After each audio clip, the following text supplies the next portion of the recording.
میرا دماغ گھوم کے رہ گیا تھا. میں سوچ بھی نہیں سکتا تھا کہ انابیہ مجھ سے یہ سب کہہ سکتی ہے. پوری رات مجھے نیند نہیں آئی.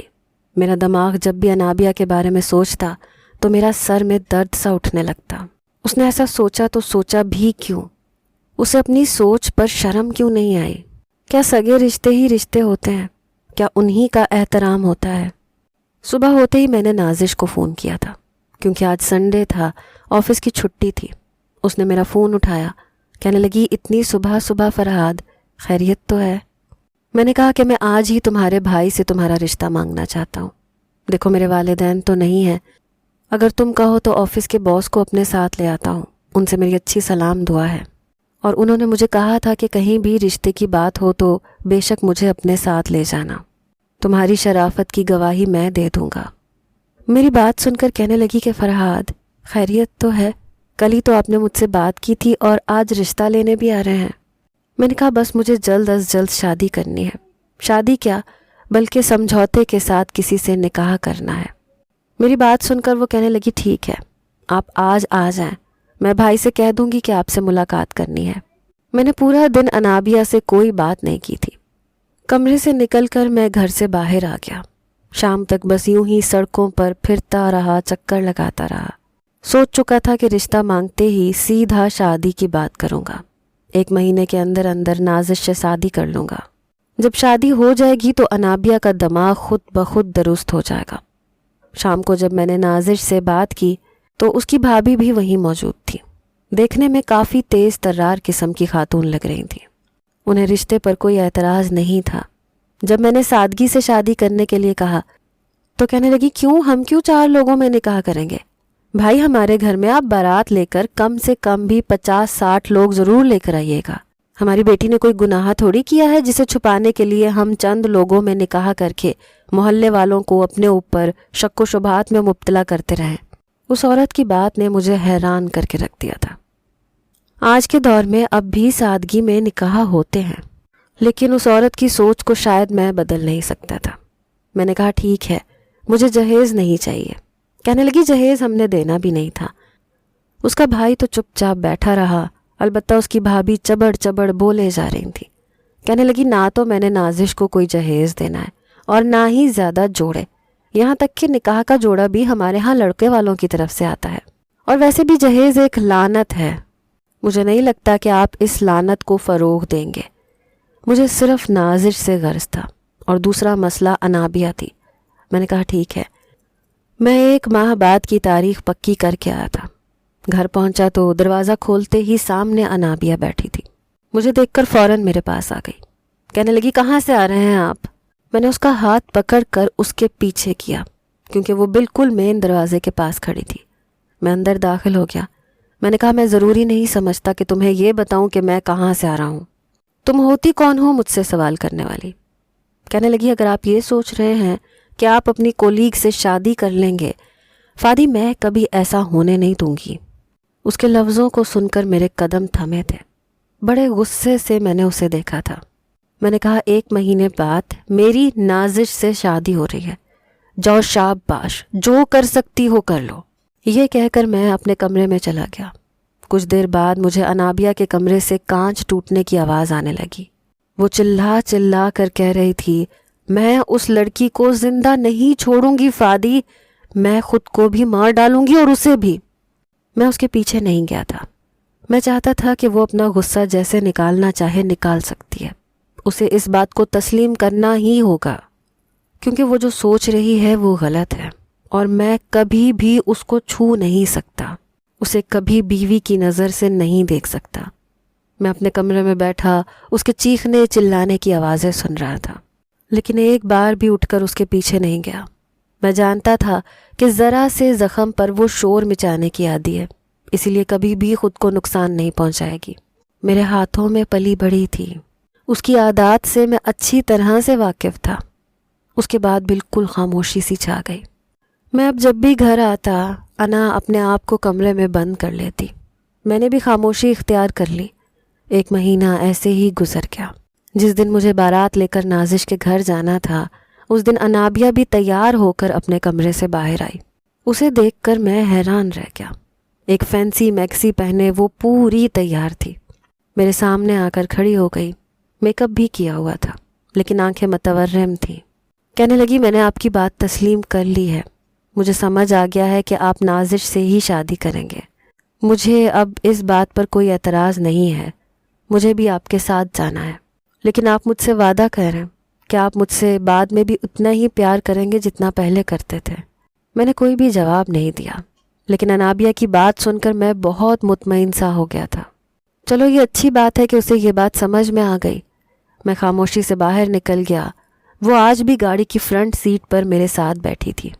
باقی کی بارات میں میرے آفس کے کولیگز تھے جن کو میں نے ان کی بیوی بچوں کے ساتھ بلایا تھا تاکہ یہ لگے کہ کوئی بارات جا رہی ہے۔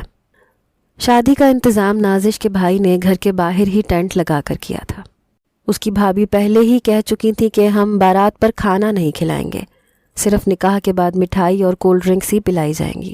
میں نے کسی بات پر کوئی اعتراض نہیں کیا تھا۔ جب ہم وہاں پہنچے تو باقی کے باراتی بھی آ چکے تھے، نکاح خوان بھی پہنچ گیا تھا۔ نازش کا اور میرا نکاح سٹیج پر ہی ہونا تھا۔ مجھ سے پہلے ہی وہ دلہن کے روپ میں سٹیج پر بیٹھی تھی۔ اس سے پہلے کہ میں برابر میں جا کر بیٹھتا، بیچ میں انابیہ آ کر بیٹھ گئی۔ کہنے لگی جب نکاح ہو جائے گا تو میں بیچ میں سے ہٹ جاؤں گی۔ میں اس کے برابر میں بیٹھ گیا۔ کچھ دیر بعد نکاح خوان بھی وہاں پہنچ گیا۔ میرا نکاح نازش سے ہو چکا تھا، لیکن میں نے دیکھا کہ انابیہ اپنے آنسو بار بار دوپٹے سے پونچھ رہی تھی۔ میں جانتا تھا کہ شاید اسے میرا یہ فیصلہ برا لگا ہوگا، لیکن یہی درست تھا۔ میں کبھی بھی اس کے ساتھ ایسا تعلق نہیں رکھ سکتا تھا۔ میں نے سوچا کہ وقت کے ساتھ ساتھ وہ ٹھیک ہو جائے گی، لیکن یہ میری ایک بہت بڑی خام خیالی تھی۔ میں نہیں جانتا تھا کہ وہ مجھے زندگی کے ایسے دوراہے پر بھی لا کر کھڑا کر سکتی ہے کہ جہاں پر میرے پاس کوئی دوسرا آپشن ہی نہیں بچے گا۔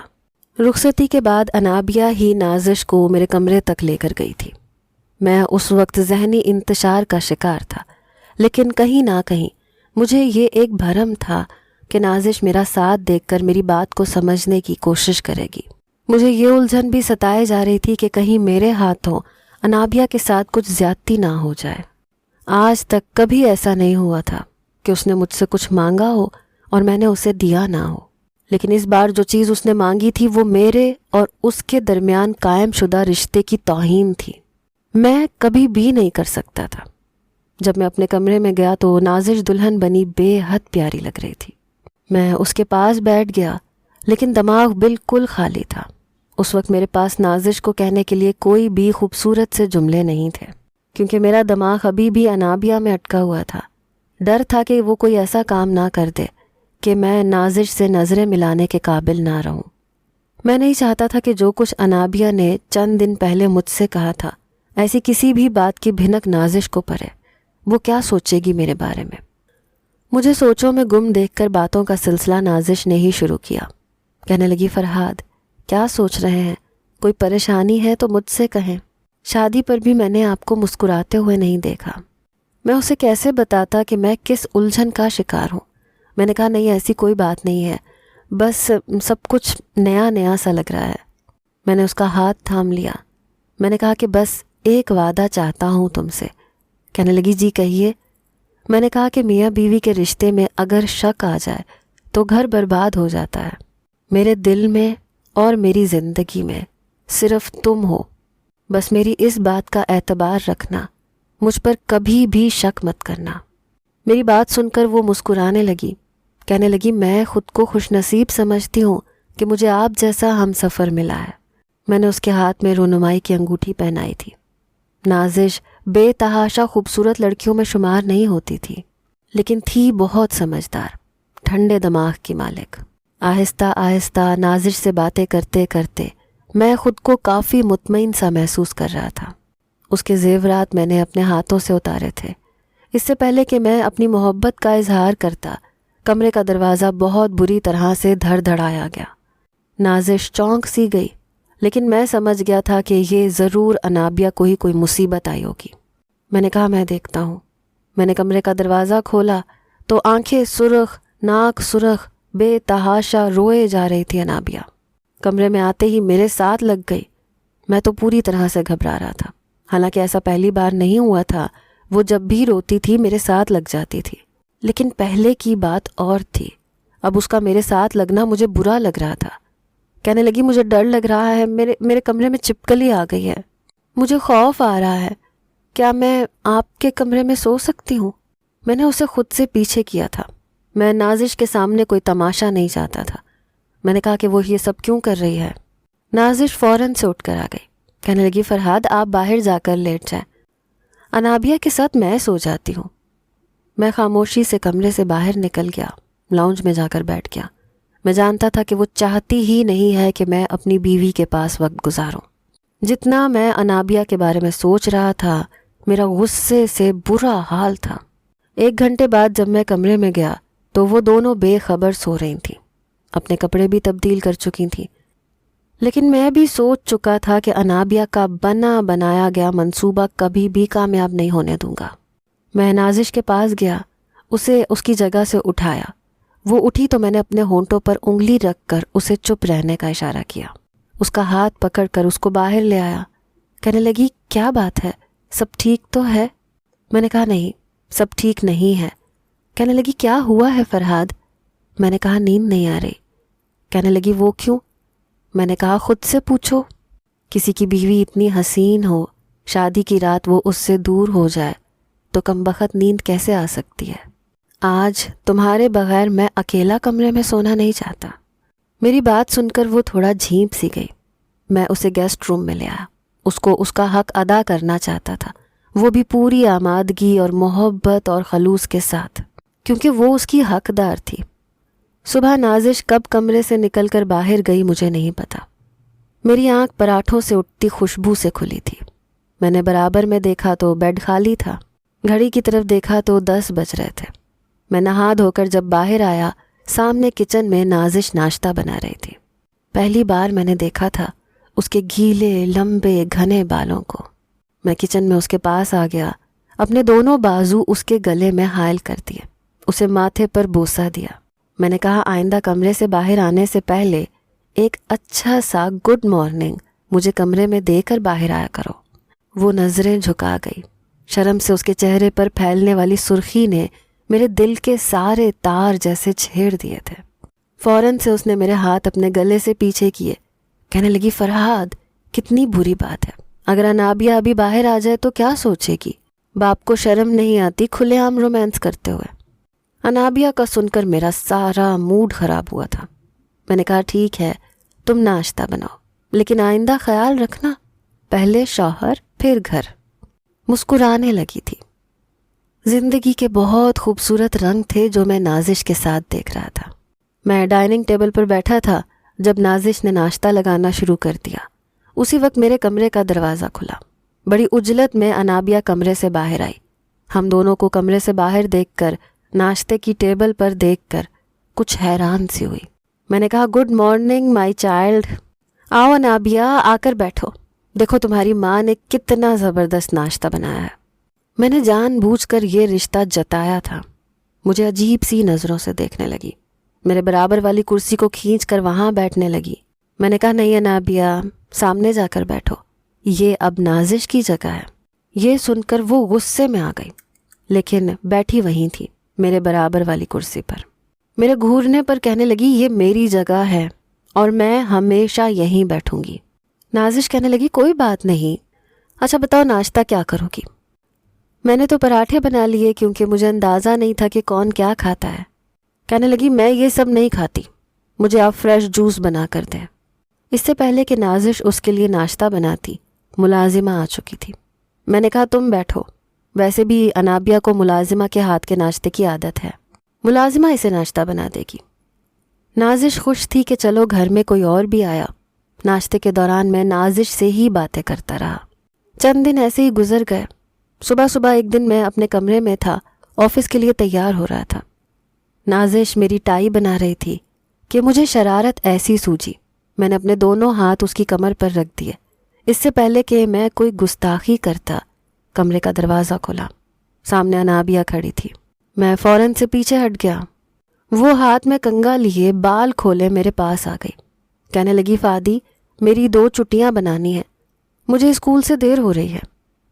میں نے کہا دیکھو میں اکیلا کمرے میں نہیں ہوتا تو اب تمہیں تھوڑا سا دماغ سے کام لینا چاہیے. آج کے بعد جب بھی کمرے میں آؤ تو پہلے دستک دے کر آنا. میں نے کنگا اس کے ہاتھ سے لے کر نازش کے ہاتھ میں پکڑا دیا. میں نے کہا یہ تمہاری ذمہ داری ہے آج کے بعد.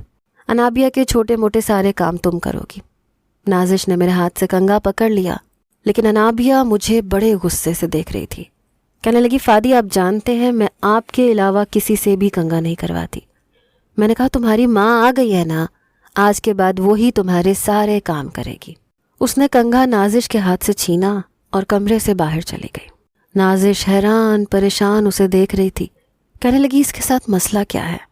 میں 3-4 دنوں سے دیکھ رہی ہوں کہ میں جتنا اس سے پیار سے بات کرنے کی کوشش کرتی ہوں یہ مجھ سے ہر وقت چڑی سی رہتی ہے, کسی بات کا جواب سیدھے منہ دیتی ہی نہیں ہے. میں نے کہا اصل میں اس کی بادشاہت جو چھن گئی ہے. میری بات پر وہ حیران تھی. کہنے لگی میں سمجھی نہیں. میں نے کہا دیکھو نا, بچپن سے اب تک اس گھر پر مجھ پر صرف اسی کا حق تھا. تم جانتی ہو کہ کوئی بھی اتنی جلدی یہ سب قبول نہیں کرتا. کہنے لگی ٹھیک ہے میں سمجھ گئی, لیکن 15 دن گزرے تھے انابیہ کا صبر جواب دے گیا. اسے سب سے زیادہ تکلیف اس وقت ہوئی جب انابیہ کو چھوڑ کر میں صرف نازش کے ساتھ گھومنے پھرنے گیا. ان دنوں اس کے فائنل پیپرز ہو رہے تھے. میں نے کہا تم اپنی پڑھائی پر توجہ دو. حالانکہ اس کو ملازموں کے ساتھ گھر پر چھوڑ کر گیا تھا, لیکن جب گھر آیا تو ملازمہ کی رنگت اڑی ہوئی تھی. میں نے اسے کہا کہ کیا ہوا ہے؟ کہنے لگی کہ انابیہ نے اپنے آپ کو کمرے میں بند کر لیا ہے, روئے جا رہی ہے, چلائے جا رہی ہے. یہ سن کر میرا پارا ہائی ہوا تھا. میں نے دروازہ کھٹکھٹایا. میں نے کہا یہ کیا حماقت ہے, دروازہ کھولو. کہنے لگی آپ بہت برے ہیں, آپ نے میرے ساتھ اچھا نہیں کیا. میں نے کہا تھا میں آپ کے ساتھ کسی کو برداشت نہیں کر سکتی. آپ نے میرے ساتھ بہت زیادتی کی ہے. اگر آپ کو کسی اور لڑکی سے شادی کرنی تھی تو پھر محبت کیوں کی مجھ سے کیوں پیار کرتے تھے؟ میں آپ کی کیا لگتی تھی؟ میں آپ کی سگی نہیں تھی, یہ آپ بھی جانتے ہیں, اور میں بھی. پھر کمرے کا دروازہ کھول کر مجھ سے کہنے لگی خدا کے لیے اسے چھوڑ دیں, اسے طلاق دے دیں. مجھ سے یہ بات بالکل بھی برداشت نہیں ہوتی. میں نے بہت چاہا ہے کہ میں یہ سب کچھ برداشت کروں, لیکن نہیں ہوتا مجھ سے برداشت. میں آپ کو بٹا ہوا نہیں دیکھ سکتی. یہ کہہ کر میرے قریب آنے لگی. میں نے اس کے دونوں ہاتھ پکڑ کر اسے پوری طرح جھنجھوڑ دیا. میں نے کہا دماغ درست ہے تمہارا؟ کہنے لگی نہیں ہے میرا دماغ درست, آپ اسے چھوڑ دیں, مجھ سے شادی کر لیں.